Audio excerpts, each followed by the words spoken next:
arquitetura hexagonal, arquitetura em camadas, arquitetura limpa, arquitetura baseada em eventos, arquitetura reativa, não sei, tem diversas outras aqui, arquitetura de APIs, tudo isso é arquitetura, tudo isso é igual?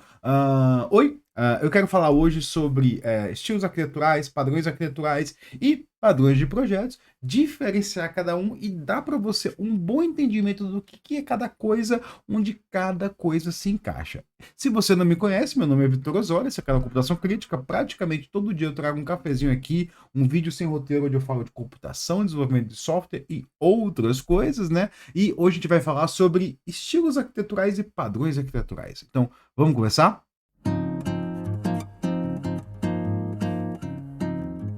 Bom, ontem eu recebi uma pergunta dizendo assim, como é que a gente aprende essas coisas e o que um sênior, de alguém com até 5 anos deve saber de tudo isso, né, de padrões e estilos arquiteturais, né?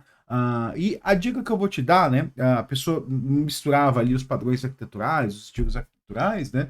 Aí eu quero diferenciar cada um e te dar uma dica bem simples assim, né? Uma dica é, cria um mind map, né? Não sei se você sabe o que é um mind map, um mapa mental, vai colocando cada um e vai estudando cada um. E aí seu mapa mental vai crescendo. E aí você tenta estruturar o que é cada coisa. Mas para estruturar, você precisa entender o que é cada coisa. Porque muitas vezes a gente fala assim: ah, eu tenho uma arquitetura baseada em eventos. Não, mas eu uso clean arquitetura, né? Eu uso arquitetura hexagonal, eu uso arquitetura em camadas. Peraí, mas tudo isso está sob o nome de arquitetura. Mas é a mesma coisa?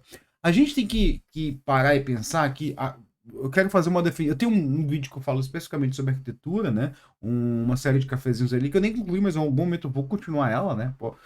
Pode confiar nisso, né?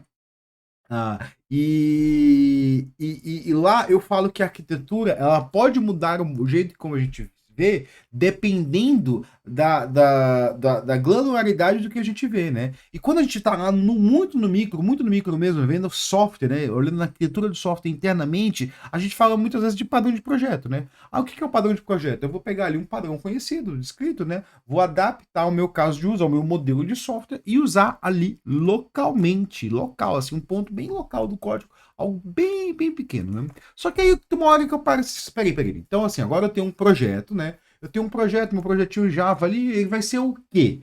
Ele vai ser uma API, vai receber ali um request HTTP e vai chegar até o banco e vai ter que responder. Então como é que eu organizo? Aí eu faço a pergunta, como é que eu organizo o meu código para conseguir entregar esse projeto? Como é que eu organizo as minhas classes, as minhas coisas internamente, né? Aí é onde existem os padrões arquiteturais. O que são os padrões arquiteturais, né? Eu gosto muito de pensar que os padrões arquiteturais eles são intracódigo, né? Eles são intraprojeto, né? Eles não estão olhando para a rede, da rede para fora, né? Então, quando eu pego ali os meus padrões arquiteturais, eu posso estar falando ali da arquitetura hexagonal, da arquitetura limpa, né? Que raios que quer dizer isso, né? A arquitetura em camadas, que é o mais comum, eu sempre recomendo, eu sempre uso arquitetura em camadas, e tem outras formas de você pensar, né? Tem a Onion, né? Tem diversas aí, né? Onion é em cebolas, né? Tem a arquitetura em cebolas, que é um pouquinho diferente da em camadas, né? Porque em camadas é meio que uma lasanha, assim, né? Você tem a camada de apresentação, a camada de negócios e a camada de persistência. Eu até falo em um vídeo que, assim, muito disso aí surgiu numa época que os nossos frameworks não eram tão desenvolvidos, né? E hoje, assim, tá meio maleável. Assim, hoje a gente continua usando isso aí, mas, assim, isso é muito diferente do quando surgiu, né? Então, o padrão arquitetural, né, é uma forma como eu vou estilizar o meu código, né? Eu vou classificar as minhas classes, eu vou dizer assim, isso aqui está na camada de negócio, isso aqui na camada de apresentação, isso aqui está na camada de persistência. Eu ainda até acho assim que muitas vezes, como ela é aplicada meio. Eu já fiz isso, tá, galera? Eu já fiz isso. Ela é aplicada de forma meio pobre, né? As pessoas constroem três pacotes cada um e vai jogando cada coisa ali, né? Enquanto no fundo, ele não tá falando de pacotes, né? Ele tá falando de relações entre as classes, né? Você pode classificar a classe em cada tipo, né? Isso aqui é de camada, isso aqui é de prestação, né? Então, basicamente, ali a de apresentação ele pegaria ali as requisições que vêm do software de cima, né? Poderia ser uma API, pode ser qualquer outra coisa, né? Transformaria ali em objetos de negócio, passaria para a camada de negócios, A camada de negócio teria implementada a lógica de negócio que acessaria os objetos de persistência que estão na base, né? E aí teria sempre uma diretiva que parte de cima, né? E vai para o meio, toda a lógica de negócio está aqui e por embaixo, né? Que parte assim, a ideia basicamente dela era que assim, você lidar com as exigências do HTTP é complicado. É complicado. Hoje em dia é mais fácil, é bem mais fácil, né? Então ali você estava passeando request, validando request, isso aí toda a prestação. De baixo é você lidar com problemas de persistência, é complicado. Isso hoje é bem mais simples, né? Você não precisa ficar criando SQL na mão, às vezes até precisa, né? Você pode ter ali uma camada de persistência ou um repositório. Aliás, o livro do DDD descreve muito bem isso, né? Ela é muito bem descrita no livro do DDD. E cada uma dessas arquiteturas vai ter tipo de objeto, de falar de VO, de DTO, de não sei o que, blá blá blá blá blá, negócios, né? E aí a DAO, né? Data Access Objects, né? Vai ter vários objects, né? Que as pessoas inteligentemente resolviam isso só botando o prefixo, né? Então ali teria o VO de usuário, o DTO de usuário, o DAO de usuário, que eram classes praticamente iguais e, tipo, não tinham diferenças nenhuma, né? Eu acho essa maneira de ver essa arquitetura pouco pobre, porque ela olha do ponto de vista como se a arquitetura fosse um mandatório obrigatório que você tinha que dar um check. Pode até que seja, na sua empresa lá, assim, o arquiteto é um cara meio não convencional, que ele manda assim, você vai ter que fazer isso. Pode até que seja, né? Mas eu olho isso mais de uma forma de como a gente tem que modelar os nossos objetos. Eu mesmo eu não uso isso, né? Eu não uso VO, DTO, entidade. Se eu tenho um usuário e aquilo ali tá com o nome usuário, provavelmente aquilo dali veio do repositório, do banco de dados, porque ali tá no tabela usuário, né? Quando eu tenho os VOs, eu sempre uso request, né? Create user request.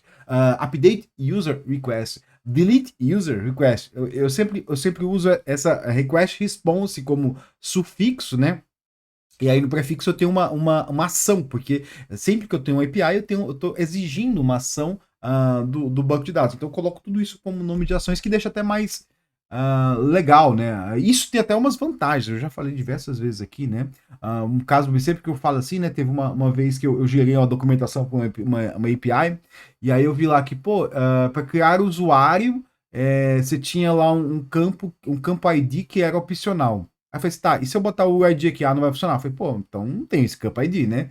E para atualizar o usuário, de alguma coisa que atualizar o usuário, o campo ID também é opcional. Pô, e se eu tirar o campo ID daqui, o que acontece? Ela vai falhar. Eu falei, então tá errado, tá errado, tá errado. Por quê? Porque a pessoa reaproveitou, né? Aquela coisa que eu sempre falo assim, não pode duplicar, aquela mentalidade, não pode duplicar código, não pode duplicar código, né? A pessoa cria um VO lá e dá merda, né? Mas, né, eu fiz essa grande janela aqui para te explicar uma coisa, né? Porque isso aqui não são coisas que vão te dizer assim, você tem que fazer isso aqui, blá, blá, blá, blá. Não é sua mãe mandando você tomar banho antes de você dormir, não, né? Isso aqui é só um indicativo de, olha, é assim que tem que se comportar o software. E o software você pode fazer o que ele quiser, né? Você é tão livre para fazer lá nos padrões de projetos, quanto aqui nos padrões arquiteturais, né? E o padrão arquitetural, ele é muito dentro do código e ele vai ser muito também influenciado pelo estilo arquitetural. Que aí você fala assim, cara, o que é o estilo arquitetural? Como é que eu penso em um estilo arquitetural? Um estilo arquitetural também é algo que eu gosto bastante de escrever. Aliás, eu falo bastante dele, né? O meu primeiro vídeo no canal foi sobre um estilo arquitetural, que eu falei sobre modelando sistemas baseados em eventos, né? Então a gente pode ter eventos ali dentro, né? Aliás, eventos pode estar dentro também do sistema só. Você pode criar eventos dentro do sistema ali. Se você usa o Java CDI, eu não sei como isso funciona em Spring, né? Você pode usar eventos CDI. Aliás, é uma boa, assim, diminui o acoplamento, bem legal, né? E o estilo arquitetural, né? É quando eu falo assim, eu tenho uma biblioteca, eu tenho uma API REST. Eu tenho uma API que ela aceita tanto REST, ela opera tanto no modo REST, quanto ela opera no modo GraphQL. Eu posso responder requisições GraphQL. Ou eu tenho uma API REST aqui, que do lado ali eu tenho um servidor SOAP para lidar com alguns clientes muito antigos que a gente tem que dar suporte, né? Aí você para e fala assim, beleza, aqui você já não está falando mais de padrão arquitetural. Por quê? Observe que eu não falei nada de código. Não falei nada de código, né? Quando eu falo de um estilo arquitetural, né, eu não estou falando ali de como o meu código é, como é que ele deve ser. Eu estou falando de como os meus componentes, né? E aí, componentes, eu estou dizendo componentes de software, chamando processos, né? Porque padrão, ó, assim, arquitetura, né? Quando a gente fala de arquitetura, e aí eu vou falar de estilo, mas eu quero conceituar arquitetura aqui formalmente, né? Eu vou até abrir um post aqui que eu, que eu tava vendo, né? Eu escrevi um post, eu tenho uma série de posts, que é uma série de vídeos também, né? Parou porque eu parei de escrever tinha um post muito difícil que eu tenho que preparar o material, né? Que eu falo sobre o que é arquitetura, o que é uma arquitetura de software, né? E lá eu conceituo algumas coisas, eu conceituo o que é módulo, o que é componente e conectores, né? Eu também deve ter conceituado o que é dados, né? O que é protocolos. Em algum momento eu conceituo ali, né? Mas vamos ficar aqui no componentes e conectores, né? O que são componentes e conectores? Quando a gente vai modelar uma arquitetura, né? Toda vez que você vai modelar uma arquitetura, você sempre tem que pensar nesses dois. O que são os componentes e os conectores? Como é que eles comunicam, né? E aí os componentes são sempre porções de código, né? E aí os conectores são sempre, olha, qual é o meio de comunicação? Como é que eles vão comunicar? Eu posso descrever os componentes conectores como algo dentro do código. Então, ali eu posso dizer que tem uma classe tal, ela vai chamar a classe tal. A chamada vai ser dentro do código e cita tudo perfeitamente bem, né? Eu posso descrever isso aí, sei lá, num diagraminha ali. Posso, né? Mas eles são muito úteis quando a gente vai descrever grandes aplicações, né? Então, pensa ali na sua aplicaçãozinha ali que está rodando. Aí você fala assim, eu tenho um banco de dado tal, eu tenho uma API tal que responde esse banco, essa API vai prover uma interface que diversos consumidores vai conectar. Então, toda vez que você for descrever isso, cada nozinho desse, o banco, a API, os outros componentes, os outros serviços que estão rodando ali, são os componentes, né? E os conectores são os protocolos que eles usam para se conectar, né? Os protocolos e as conexões, né? Porque assim, se eu exponho se eu ouço um tópico Kafka lá e ninguém fala nele, não tenho nenhum conector, porque não tem ninguém falando, apesar que eu estou salvando ali aquele cara num tópico, né? Mas os protocolos são cada um, né? Então, quando a gente pensa em componentes e conectores, eu posso dizer ali em alto nível que, tipo, olha, a nossa aplicação ela vai se comunicar em três módulos ali, tipo, três módulos, né? Quando eu tenho requisições síncronas, ela vai usar o REST por padrão, né? Para os aplicativos mobiles, ela vai usar o GraphQL, porque tem alguma questão ali, né? Quando a gente vai ter alguma comunicação assíncrona, né, quando alguma coisa acontece, a gente vai mandar mensagens Kafka que vai ser processada sincronamente. Eu posso criar só um texto assim e dizer assim, isso aqui é uma arquitetura. Aí você fala assim, não, isso não é uma arquitetura, você não desenhou nada. Não é. É uma arquitetura e muito bem elaborada. Você escreveu um texto assim, ó, muito bem elaborada. Por quê? Porque ela contém um negócio que a gente em inglês chama de constraints, que eu acho bem difícil de traduzir, eu sempre traduzo como restrição, que eu acho bem complicado, porque constraints é meio dizer assim, olha, vai ter que se conformar com isso aqui. Esses são os moldes que eu tô dando para ela, né? Que é os moldes o quê? Eu tô dando os diretivos que ela deve ser. Eu digo assim, olha, quando eu falo para você, se tem uma requisição síncrona, ela vai ter que ser para um API REST, eu tô dando um padrão para ela seguir. Um padrão. Um padrão, que aí eu chamo de estilo arquitetural, né? Porque ela não vai entrar no baixo nível e dizer assim, a criação de usuário vai ter que ser por uma requisição assim, assim, assim, assim, assim, assim, assim, assim, assim. Não vai, ela não vai entrar por esse nível. Porque nem precisa, imagina um arquiteto definir toda a requisição que todo serviço tem que ter dentro de uma empresa. Vai ficar maluco, não tem nem como descrever isso em diagrama OML, nem dá, né? Então, ele vai botar o quê? Vai botar em forma de restrição. Ele vai dizer assim: olha, a sua aplicação tem que ser o REST. E aí, para ser REST, ela tem que fazer isso, blá, blá. Ou, tipo, se você vai comunicar por filas, você vai ter que usar o padrão PubSub e em Kafka. Aí vai um maluquinho lá, né? E eu já vi isso, pessoas que na empresa, né? Que quer fazer fila em Kafka, sendo que Kafka não dá suporte à fila, né? Mas tem ali o shared queues lá, um negócio novo lá que surgiu. Mais ou menos, que ainda continua sendo um tópico, né? Mas o que, voltando aqui ao ponto, né? a gente tem que o estilo arquitetural é esse conjunto de restrição que vai comandar a forma como os diversos componentes interagem dentro da nossa aplicação. Entendeu? E aí vai ter o quê? Eu vou ter a APIs REST, né? É um estilo arquitetural. Eu posso dizer que eu tenho um gateway e tal. Posso dizer que eu tenho um gateway. Eu posso dizer ali que ou vai usar Kafka, vai usar mensageria, que aí vai ser o quê? Vai ser PubSub ou fila. São formas diferentes de se descrever. Eu posso até ter uma arquitetura que vai falar assim: olha, quando for usar PubSub, vai usar Kafka, quando for usar fila, vai usar RabbitMQ, porque são coisas distintas. E eu posso até dizer assim: olha, para isso é aquilo, para aquilo é aquilo. Você pode até definir algo assim no seu estilo arquitetural, né? Se você está definindo como é a aplicação, você define, né? Inclusive, eu vi muito pouca coisa sobre System Design, né? Eu acho um termo muito novo para uma coisa muito antiga, né?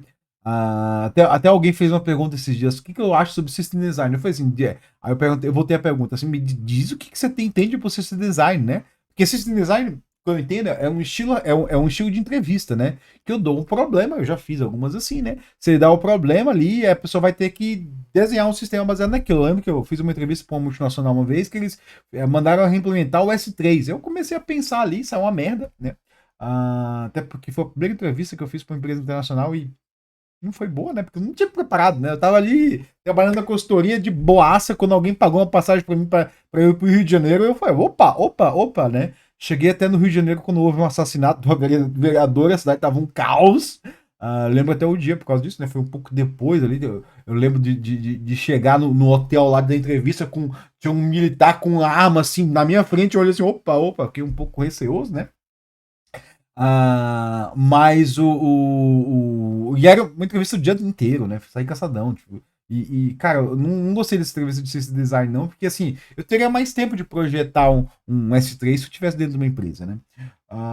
Mas voltando aqui, né? Então, as entrevistas de System Design, elas param nesse ponto de tipo, eu vou modelar cada coisa, aí vai desde a escolha do banco de dados, a forma como eu vou organizar os sistemas, como é que eles vão se comunicar, até que eu vou poder ali, tipo, olha, aqui.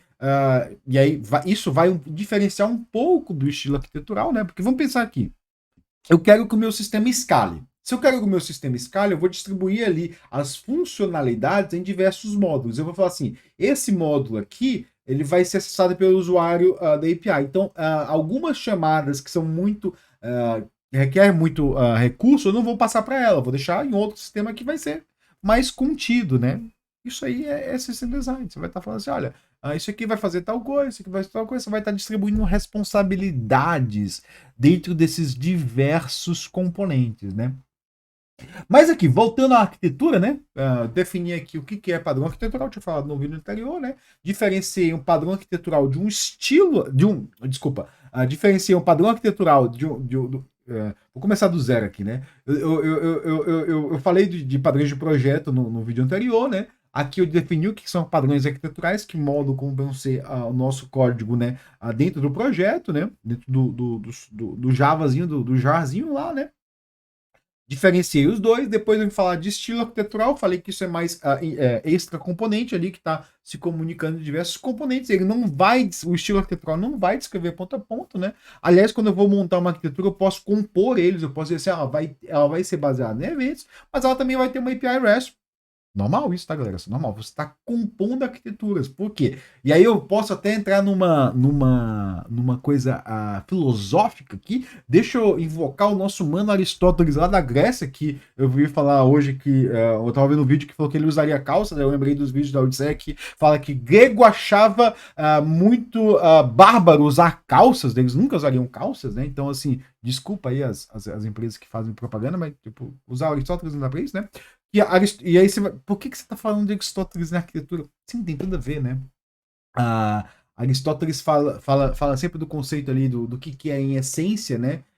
Tem o essência e tem o que a pessoa realiza, né? Agora eu esqueci o nome, né? Que a gente tá ali, né? Numas coisas que, assim, muitas vezes a gente tem o ideal puro de alguma coisa, né? E muitas vezes a gente olha para que essas coisas não existe o ideal puro, né? Então eu digo lá que existe o ser humano. O ser humano eu já penso no ser humano, alguém ali com cabelo, se for um homem barba, vai ter um homem e mulher, né? Uma pele que aí tem diversas cores, né? Então tem um padrão ideal de ser humano que você na sua cabeça já pode imaginar, visualizar uma forma de ser humano que vai ser diferente para cada um, né? Enquanto e todo mundo reconhece o ser humano, né? Enquanto quando você olha para uma pessoa, você fala assim, opa, isso aqui é um ser humano, mas isso aqui é diferente, né? Esse cara aqui não tem um braço, esse outro aqui, ele é mais moreninho, esse outro aqui é mais branquinho, esse outro aqui é verde, é meio, sei lá, amarelo. Esse aqui é laranja, aqui, ó. Que nojo! Fedido! Laranja fede. Ser humano laranja não presta.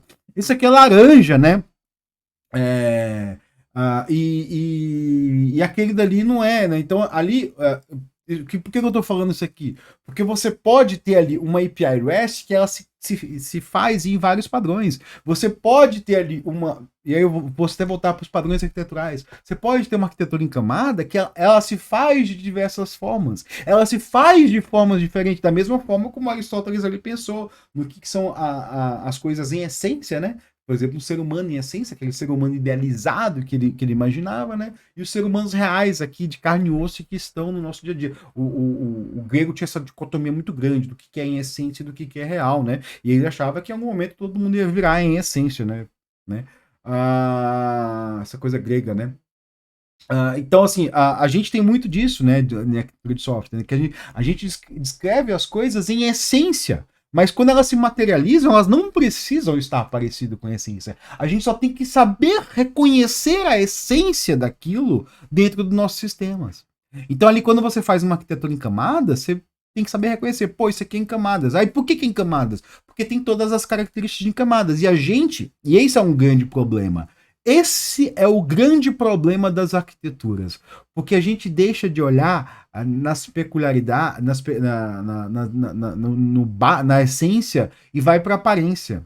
Então eu deixo de olhar o meu objeto, saber qual que é a função dele e vou para o quê? Para ele ter o sufixo VO. Se é VO, é VO, tá ali, é VO. Aí eu coloco um monte de coisas que eu nem estava no motivo dele ser um VO, né? Um VO é um View Object, é um objeto de exportar dados. Se ele vai ter que exportar dados, ele tem que se moldar ao que ele está exportando, né? E a gente não, a gente coloca ali, isso aqui é um de usuário, um VO de usuário, e aí ele se molda ao padrão VO, né? Ele não se molda aquilo que ele está tentando resolver, né? Então, muitas vezes a gente olha para esses padrões, tantos os padrões de projeto, tantos os estilos arquiteturais, os padrões arquiteturais, tantos os estilos arquiteturais, e tenta moldar muito ele a uma ideia que ela não existe, ela nunca vai existir, porque aquilo ali está só em essência. Está só ali no abstrato ali do pensamento, né? A gente tem que aprender a reconhecer eles. Então vamos reconhecer ali o que é? A gente tem que saber assim, parar e pensar assim, o que é realmente uma arquitetura baseada em eventos? O que é um evento? Como é que um evento se daria? E eu sempre digo, no meu primeiro vídeo, eu vou deixar o vídeo linkado aqui, eu falei diversas vezes que ia deixar e não deixei, né? Eu sempre falo que, se eu não tiver deixado, me cobrem, tá, galera? Eu sempre falo que, assim, tipo, quando a gente vai ter um evento, o evento, ele diverge essencialmente se eu tenho um VO de evento, ele diverge essencialmente do evento de request, né? De requisição. Porque, assim, pensa numa requisição, eu tô falando assim, criar usuário. Então, assim, eu sempre boto create user request. E aí, user created response. Ou boto, às vezes, user response, né? Então, isso eu já sei, opa, isso aqui é um VO de uma API REST. Mas quando eu tenho um evento, eu vou ter um user VO também? Ou seria melhor, tipo, um user created event, ou seja, evento de usuário criado. Tipo, se eu pegar ali, eu tenho um objeto chamado evento de usuário criado, e eu comparo assim, criar usuário requisição. O que é cada coisa? Os dois são VOs, mas os dois são essencialmente diferentes porque os dois se referem a padrões diferentes dentro da mesma arquitetura. Eu posso dar dentro do mesmo projetinho ali. E quando você pegar os dois, você vai saber distinguir do que é cada um? Talvez você saiba, eu posso dizer, isso aqui é um VO. Logo, isso aqui, dentro daquelas arquiteturinhas que a gente vê, eu consigo encaixar esse objeto aqui dentro do tipo dele. Opa, consegui. Mas isso aqui também, ele é um evento que está respondendo a um estilo arquitetural ali que está fora do meu software. Então, eu consigo classificar cada coisa. Então, galera, nesse cafezinho aqui, eu entrei desde o mais básico ali e comecei a confundir, né? Eu tô que nem aquela música do Tom Zé, eu tô te confundindo é pra te esclarecer, né? Não sei se você já viu essa música do Tom Zé, eu acho maravilhosa ela, né? Eu tô te confundindo é pra te esclarecer. Porque assim, muitas vezes a gente vai lá, a galera, o cara sabe, o que é exatamente no fio uma arquitetura orientada a eventos, mas não consegue sair daquele padrão. Não consegue usar aquilo para resolver o problema dele, porque olha aquilo como uma regra imposta, não como uma descrição em essência, a qual eu tenho que moldar e fazer o design de algo que vai se adaptar ao meu problema, não aquele estilo lá que tá lá na caverna de Platão lá, e o Platão olha aquilo dali, né? Porque se você imaginou a caverna de Platão, ele não tá falando que a gente vai sair da caverna, né? O mito da caverna nunca fala de sair da caverna, que está dentro da caverna é ruim. O mito não fala isso. O que o mito fala é que a gente vê as coisas em essência, a gente vê a sombra daquilo só, né? Então existem as coisas em essência que a gente tem que pensar e moldar. Então eu tenho diversos softwares ali, e quando eu consigo olhar para a essência, aí eu consigo ver o todo. Então, se eu tenho um sistema ali e ele tá confuso, tá bagunçado e tá exato, e eu vou assim, eu tenho que criar, eu tenho que criar modelos para pensar esse sistema. Eu tô criando coisas em essência que não refletem aquilo, mas aquilo é uma sombra daquilo que tá lá. E quando eu consigo ver o que tá lá fora da caverna, eu vou, opa, agora eu consigo descrever bem o que tá aqui dentro, entendeu? Mas o que tá lá fora foi coisas que eu criei na minha cabeça. Coisas que eu criei na minha cabeça. Entendeu? Então, a gente constrói esses modelos mentais aqui de arquitetura para conseguir descrever bem o que a gente tem e conseguir modelar bem. Porque às vezes a sombra pode estar toda bagunçada. A sombra pode estar toda bagunçada, a gente não consegue entender. Mas quando eu falo assim, né? Eu lembro até que era uma dessa coisa bem americanoide, uma antiga bem americanoide, que é o cara vendo na fogueira ali, a pessoa jogando beisebol na sombra, né? E ele torcendo, né? E aí o que acontece, né? Muitas vezes, né, a gente não vai entender que aquilo é um jogo de beisebol até o momento que a gente olha e fala assim, opa, isso aqui é um jogo de beisebol. Eu acho bem americanoide isso, nossa, zoadaço pra caramba, né? Estadunidense pra caramba, né? Então é isso, galera. Esse foi meu cafezinho. Comecei falando de estilos arquiteturais, padrões arquiteturais, e acabei falando de Aristóteles! Mito da caverna! Valeu, muito obrigado e bom cafezinho pra você.